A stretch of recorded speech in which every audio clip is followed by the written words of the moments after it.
Friday's practice is wrapping up here. We have Coach Popovich. We'll start with Sam Smith. You go ahead. Thank you. I think I was so nervous the other day to ask a question, I forgot to unmute, but I have Sam, is there a question here, Sammy?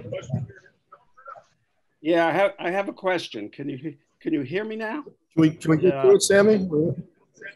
I'm going to try. You know, I'm pretty nervous about this. I know. Give me some crap and then ask me the question. And I did see in your eyes the other day how sad you were. The media was not around personally, so trying to uplift you. But I wanted to ask you something about Zach LaVine. Yes, sir. I know these things are not official, but it seemed like as these things were leaking out or rumored earlier that Zach was like a late addition to the team, which sort of paralleled, you know, his career, that he's just sort of being noticed. And now that, you know, he's in this position, what have you seen in him in the practices this week and his game, and how do you think it will help your team in Japan? Well, I can tell you a couple of things. One, Zach is someone we wanted on the team. We tried to, you know, you try to keep a lid on everything.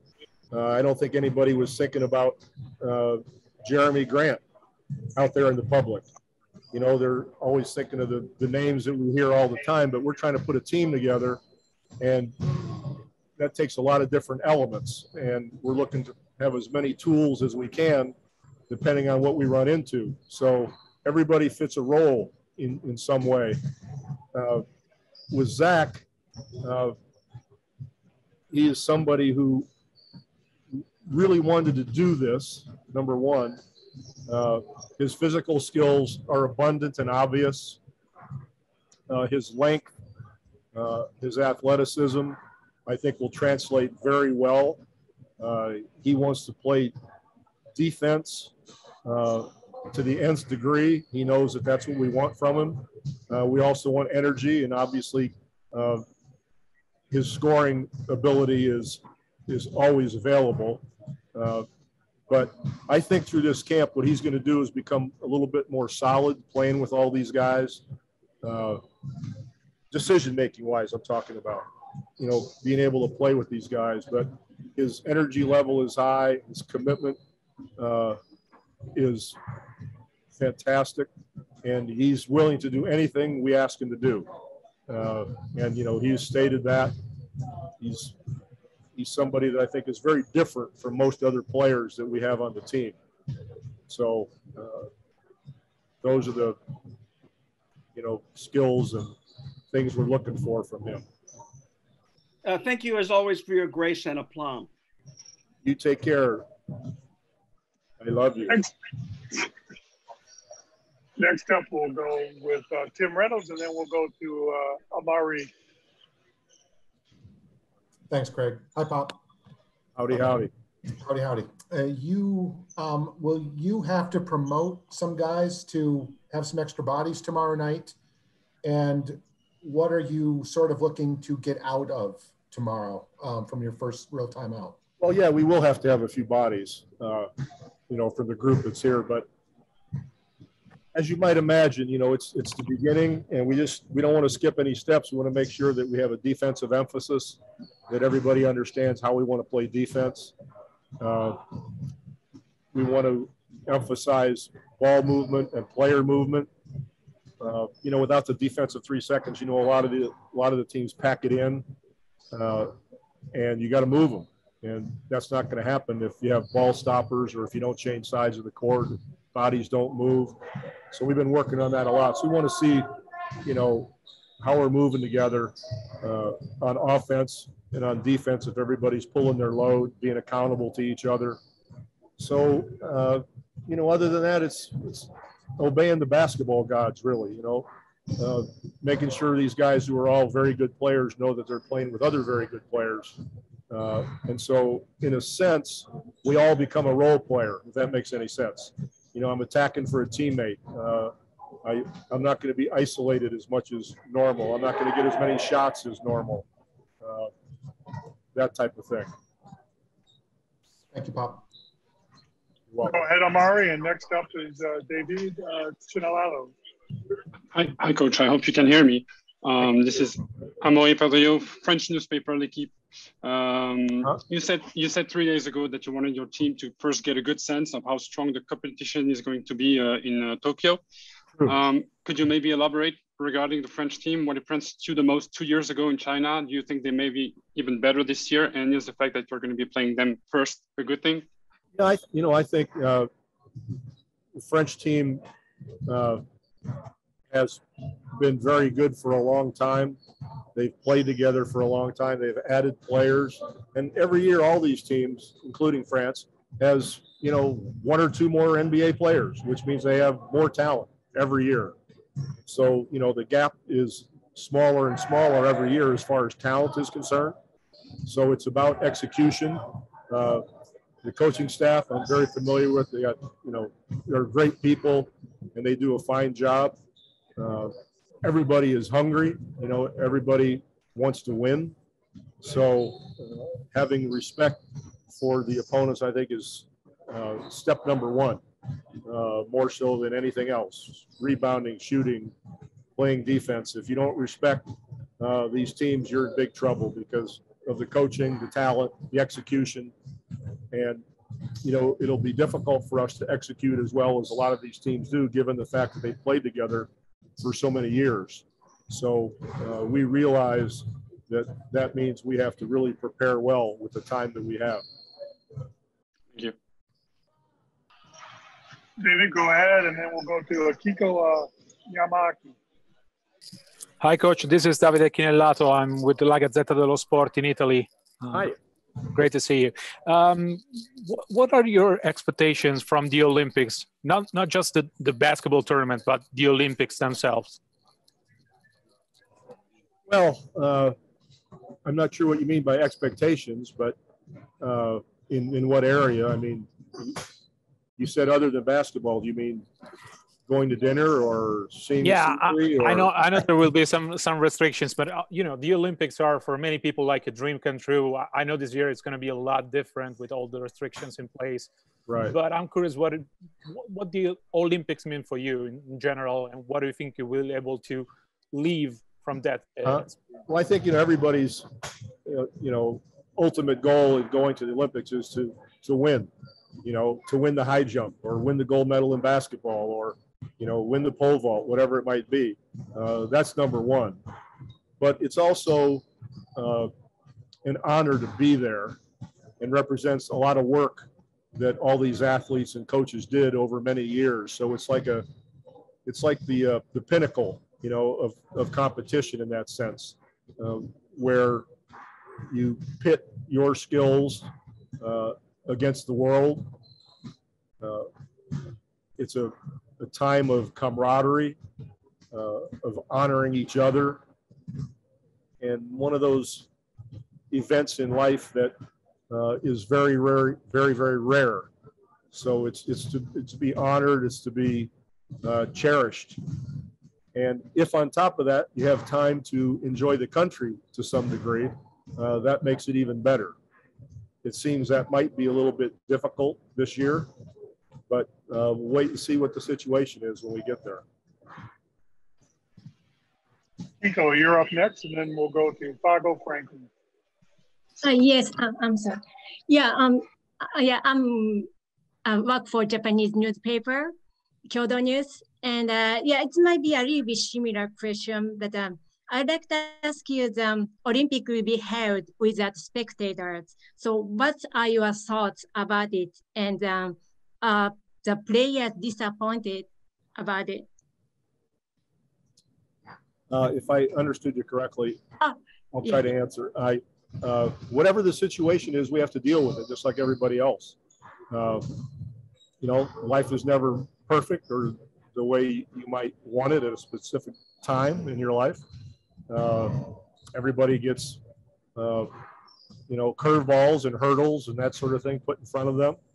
So whatever the situation might be when we arrive, we'll deal with it. That's the only choice. Yeah. Thank you very much. You're welcome. Paco, you're up, and then we'll go with Joseph DeGlucci. Hey, how you doing, Coach? Good. I hope you're well. Yes, sir. Same here. Could you touch on Kevin Love and his leadership ability on the floor? Sure.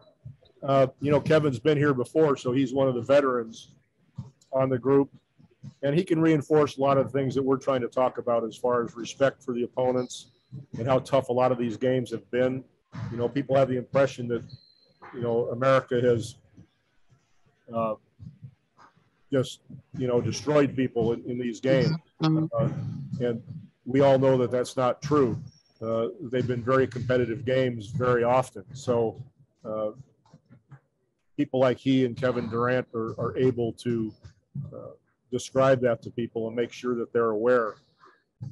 So in that sense, you know, his leadership is important, but he also, I think, you know, he has something to prove where, you know, the year didn't go for him that great.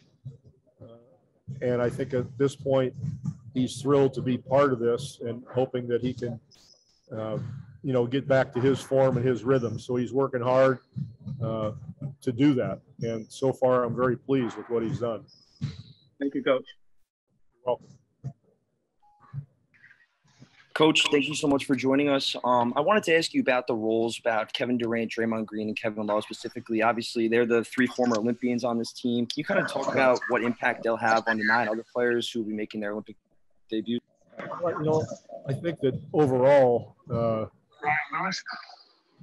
they're, you know, a source of leadership as far as making everything real, making everybody serious, knowing that it's a difficult journey, understanding what these teams present in the way of competition and how badly they want to beat us. So, you know, everybody being accountable to each other is easier if you have guys that have been there before and understand the situation. So in that sense, they're very important. Thank you. Welcome. We'll do 2 more questions. Brian Lewis, and then we'll finish up. Since we started with Sam, we'll finish with Sam. Hey, Bob.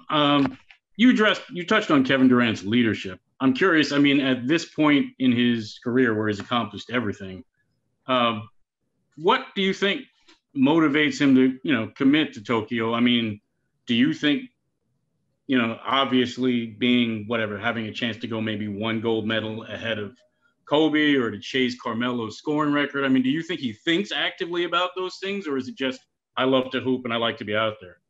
Right. You know, as far as those specific, you know, goals or rewards or beating someone, I really have no idea what's in his head in that regard, but I am totally convinced and understand that the reason he's doing this is because he loves to play. He loves the competition. He loves the camaraderie with the guys. He wants to win. And when he's playing basketball, he's happy. And that's the bottom line common denominator why he's here. So I don't think it's any more complicated than that. Thank you. Well, I might add that it's amazing and fortunate for us that he does feel that way because, you know, he's a heck of a player.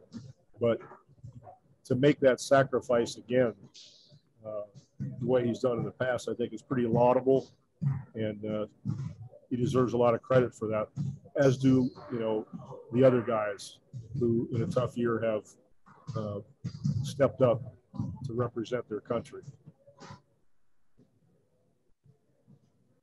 Thank you. We'll finish with Sam Smith.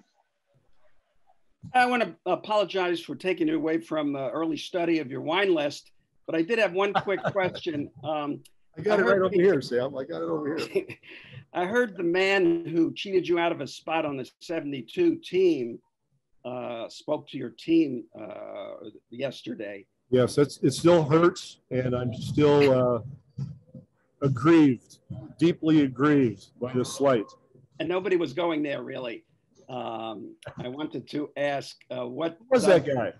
What was Doug Collins' message to the team? How was it received? And what does his experience bring to the young players? I know you would have voted for me over Doug Collins, right? Oh, yeah, I did. Okay. Doug hit a home run yesterday, very honestly. He was fantastic. You know, I wanted them to feel him. I wanted them to feel what the Olympics meant to him.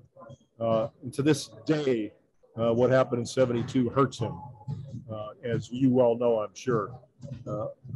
And I wanted that to be, you know, felt and transferred to our players, how important these games are and how wonderful a memory they can have, you know, if we are successful in this quest.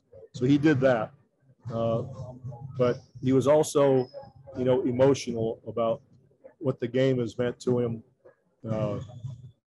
He lauded our guys for, you know, making this sacrifice, and wanted to, in some ways, warn them about, you know, how we had to become a family.